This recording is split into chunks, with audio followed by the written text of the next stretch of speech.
Cuando en 1962 la Academia Sueca otorgó el Premio Nobel de Literatura a John Steinbeck, justificó su decisión en su percepción y su sensibilidad social, su constante simpatía por los oprimidos y los desheredados de la sociedad. Estas palabras nos resumen perfectamente el leitmotiv de sus obras, la obsesión que guió su pluma de escritor durante buena parte de su vida. Tanto que sus detractores, con pretendida carga despectiva, le tacharon de novelista proletario, sin ni siquiera sospechar que el adjetivo pudiera tener más valor que muchas de todas las medallas que ganó. Y quizás no fuera proletario, al menos en el sentido estricto del término, pero John Ernest Steinbeck, nacido en el Valle de Salinas, en el estado de California, en 1902, sí fue el escritor más comprometido de toda su generación, la generación de Dos Pasos, Faulkner y Hemingway, y un ser humano que se indignaba ante la opresión y la marginación a la que estaban sometidas amplias capas sociales de la América de la Gran Depresión.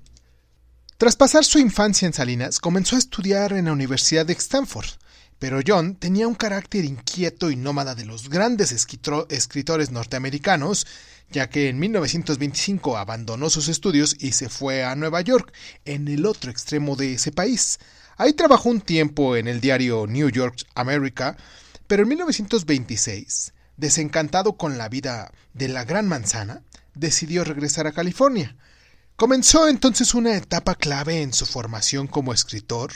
Fueron años duros, de trabajos muy variados, ya que la hizo de jornalero, de vaquero, de obrero, pero que le sirvieron para reconocer de cerca las condiciones de la vida de los más desfavorecidos, de los que más adelante hablaría, toda esa gente que se volvió sus compatriotas. En sus primeras obras, La Taza de Oro, sobre la vida del pirata Morgan, o Las Praderas del Cielo, relatos de la vida en Salinas, todavía no aparece el tema social, pero sí lo hace ya en 1935 en Tornillo Folk, sobre los emigrantes mexicanos, su primera obra reconocida por la crítica, de la cual pudiéramos decir que de ahí le siguieron un puñado de obras maestras de Ratones y Hombres, que se hizo en 1936, Las Uvas de la Ira en 1939, ¿cuál más? Obra ganadora del premio Pulitzer de literatura, claro, esta de las Uvas de la Ira, en los arrabales de Cannery, que se hizo en 1945, La Perla al este del Edén, que se hizo en 1952 y de la cual hablaremos más a profundidad, y El invierno de nuestro descontento, hecha en 1961.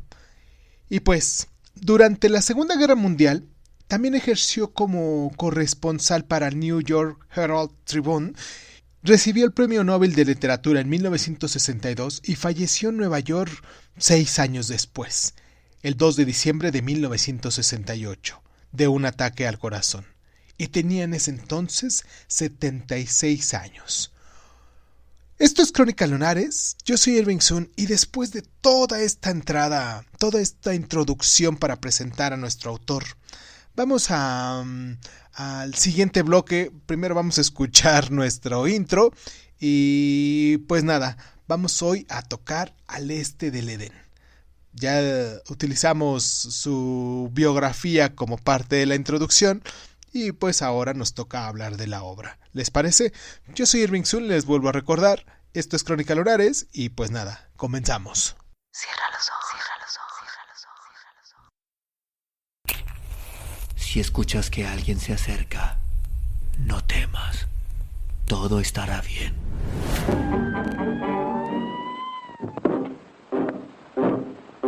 Oh, I'm going down to St. James's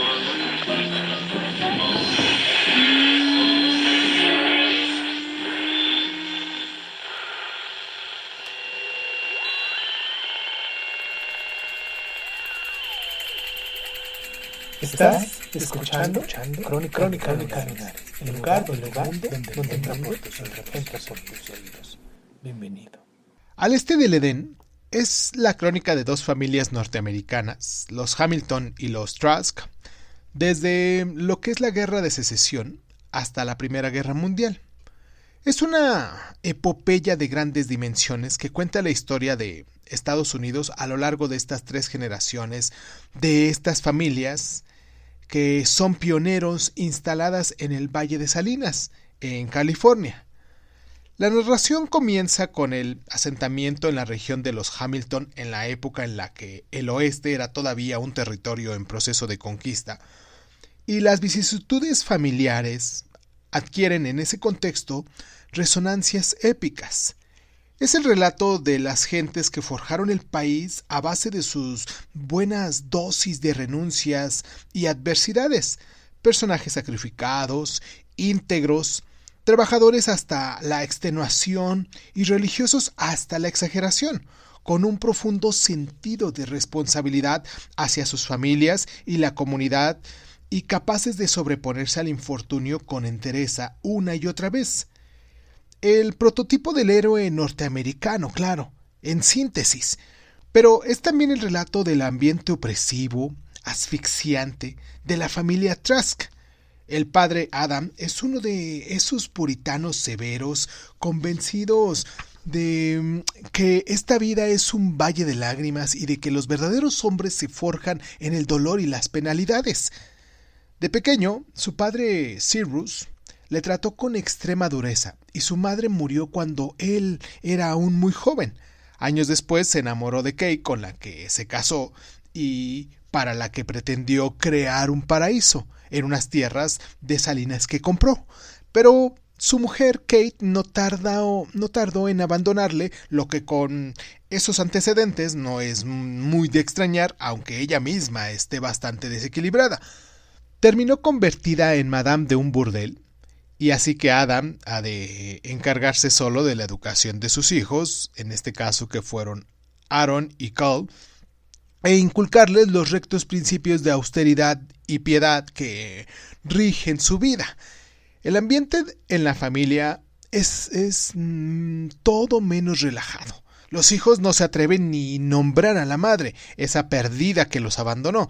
Aaron es el chico bueno, formal, obediente, trabajador, incapaz de levantar la voz a su padre, y Cole es todo lo opuesto. Siempre está insatisfecho, está indomable, y de ese espíritu rebelde, igualito piensa Adam que su madre, lo que hace la analogía entre Caín y Abel, entre el bien y el mal, ambos luchando por el amor del padre.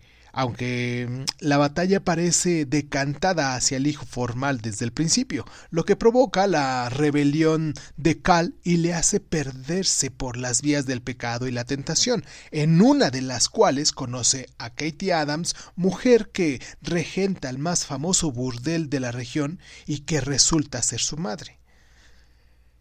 Pese a lo mucho que Cal se esfuerza por ganarse a su padre, este siempre le rechaza. Solo cuando enferma le pide a Cal que pensaba enrolarse en el ejército para alejarse de una vez por todas lejos de ahí y que pueda cuidar de él. El joven entonces escucha con alegría la petición de su padre y decide quedarse.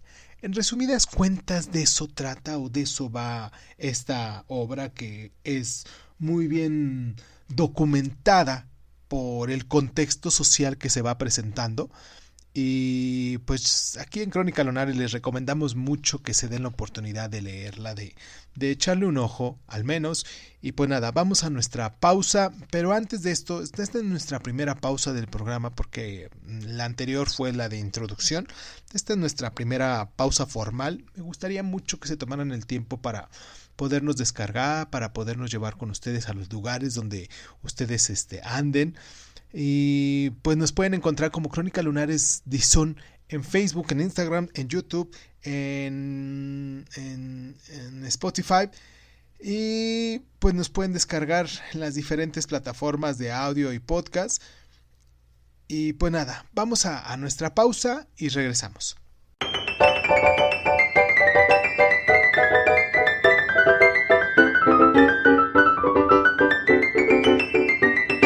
Para quien ya lo ha leído, John Steinbeck es un narrador muy poderoso, ya que sus historias nos reflejan la vida de los más desfavorecidos, de los luchadores y de los que enfrentan toda la fatalidad.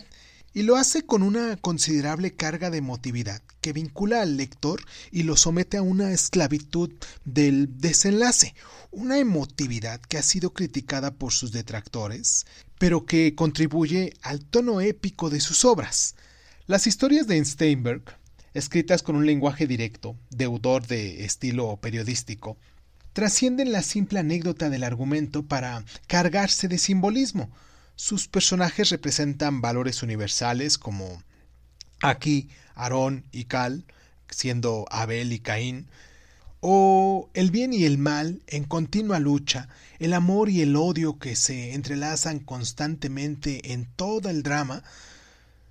Y la preocupación de Steinberg en sus escritos tiende a ser doble. Por una parte, indaga en el hombre sin arraigo, el que busca su camino y su lugar en la sociedad, el que se enfrenta a los azares de la vida, y por otra parte, en la sociedad y su transformación, las injusticias sociales y las denuncias de los abusos. Steinberg ancla su narrativa en estas claves y enlaza a través de ellas con La generación perdida, un conjunto de escritores marcados por la guerra, la depresión económica y el pesimismo existencial. La América de los años 30 era una América que contemplaba a sí misma con cierta incredulidad, incapaz de comprender qué había pasado con el espejismo de los felices años 20. Una América abarrotada de suburbios industriales, de miseria y terribles hambrunas que chocaban frontalmente con el mito del sueño americano. Steinberg no supo reflejar como ninguno ese asombro y esa decepción, esa miseria y esa lucha del hombre por afrontar su destino. Al este del Edén fue llevada al cine en 1955 y convertida en una obra memorable por Elia Kazan, con James Dean en el papel de Coltrane, y que bien vale la pena que se dieran la oportunidad de buscarla. No sé en qué plataforma pudiera estar ahorita que estuve haciendo la investigación de esto, no sé en qué plataforma, pero bien se nos daría mucha chance de que la vieran o la volvieran a ver quien ya la haya revisado, quien ya le haya echado un ojo anteriormente. Y pues nada, vamos a nuestra pausa y regresamos con un poquito más de curiosidades sobre esto, ¿vale? Vamos y regresamos.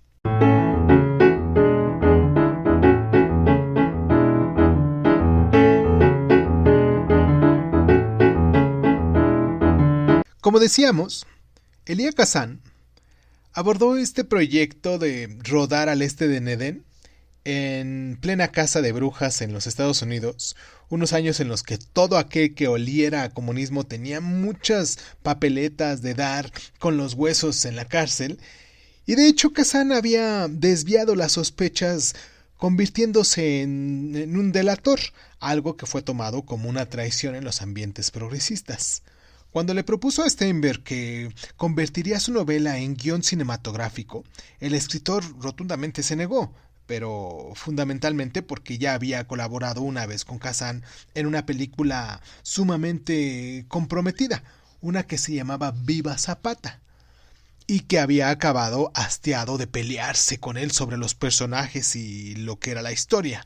Así que Steinberg se hizo a un lado, algo de lo que tuvo tiempo que arrepentirse cuando comprobó que los guionistas habían suprimido de un tajo 600 páginas de su novela y se habían quedado con las 100 finales, la historia de Carl Trash y su hermano. Y pues bueno, de todas formas, Kazan siguió adelante con la película y eligió a James Dean para el papel principal, solo porque le gustaba la forma de moverse de ese muchacho. Así lo dijo. Dean era todavía un actor por descubrir y Kazan no lo apreciaba demasiado. Dijo de él: cuando James Dean intentó hacer el papel de hombre de edad en los últimos rollos del Gigante, tenía aspecto de lo que era, un principiante. Y cuando lo comparaban con Marlon Brando, decía sin tapujos que de eso nada, que Brandon era muy superior. Kazan ni se imaginó que su película iba a convertir a Dean en un mito del cine.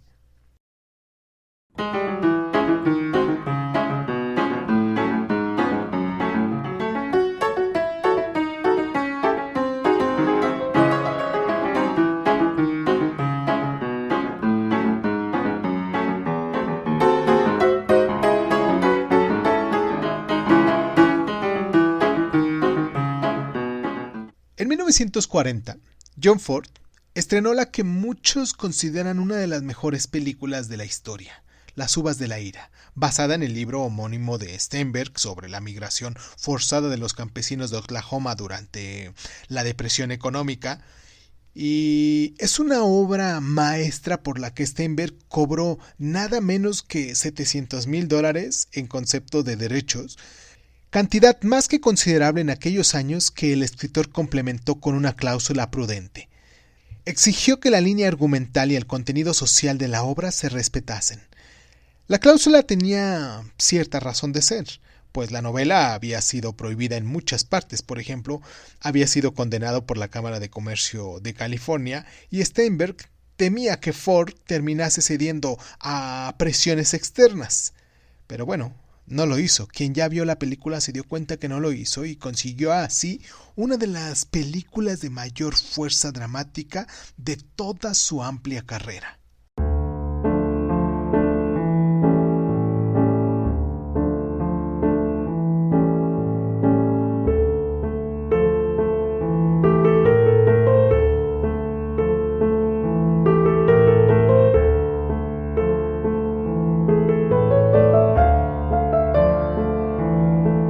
Un autor norteamericano que comparte con Steinberg la preocupación por la miseria y las pésimas condiciones de vida de amplios sectores de la población de la década de 1930, tras la Gran Depresión de 1929, es Erskine Caldwell, y como Steinberg, Caldwell forma parte de la generación perdida.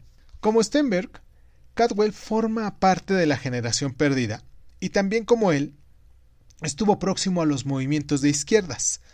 Varias de sus obras que retratan las penurias de los braceros blancos y negros de Georgia fueron prohibidas en algunos estados, y entre sus obras destacan Tumulto de Julio, La Parcela de Dios, El Viajero o La Ruta de Tabaco, y en la que retrata de forma magistral cómo inmisericordia a un personaje mezquino, rencoroso, cerril y despreciable, el inolvidable granjero Jeter Lester, un libro que es una lectura imprescindible y que también vale muchísimo la pena que ustedes lo busquen en alguna plataforma, si lo pueden descargar o comprar, o si vayan a alguna de sus librerías. Normalmente lo pudieran encontrar a lo mejor en alguna librería de viejo, quizás ahí, de libro viejo, ahí lo pudieran encontrar. O pues pedirla por internet ahorita que ya estas librerías se pueden, estos libros se pueden conseguir en diferentes plataformas. Y pues nada, quiero agradecerles mucho a las personitas que nos patrocinan, las personitas que nos han mandado sus donaciones, esas donaciones que pues, nos ayudan mucho para poder seguir con este programa, con esta temática que hemos estado haciendo de los lunes de Lunay Dice, hablando de literatura y de distintos personajes, de distintas obras de literatura. Y pues si alguien más quisiera también colaborar con nosotros, pues les dejo en la parte de las notas que se hacen aquí abajo del texto, ¿cómo se les llama? Esta parte de los subtítulos, no, es la parte, el cuadro de notificaciones, donde se hace la descripción del programa. Ahí les dejo también la plataforma donde pudiesen encontrarnos para que ustedes, si gustan hacer sus donaciones, nos encuentran en PayPal como Irving Sun, así, Irving Sun. Nos encuentran ahí en PayPal, van a ver la imagen del programa, van a ver incluso hasta una imagen mía también, una vieja fotografía de las que tenemos ahí. Y pues a todas esas personas, todos esos patrocinadores, esos lunares que se han tomado el tiempo para descargarnos, para también apoyarnos, pues un gran abrazo y pues los espero la próxima semana, que vamos a hablar sobre Lolita de Vladimir Nabokov, un libro muy controvertido. Y pues esto fue Crónica Lunares, yo soy Irving Sun y pues muchísimas gracias por estar.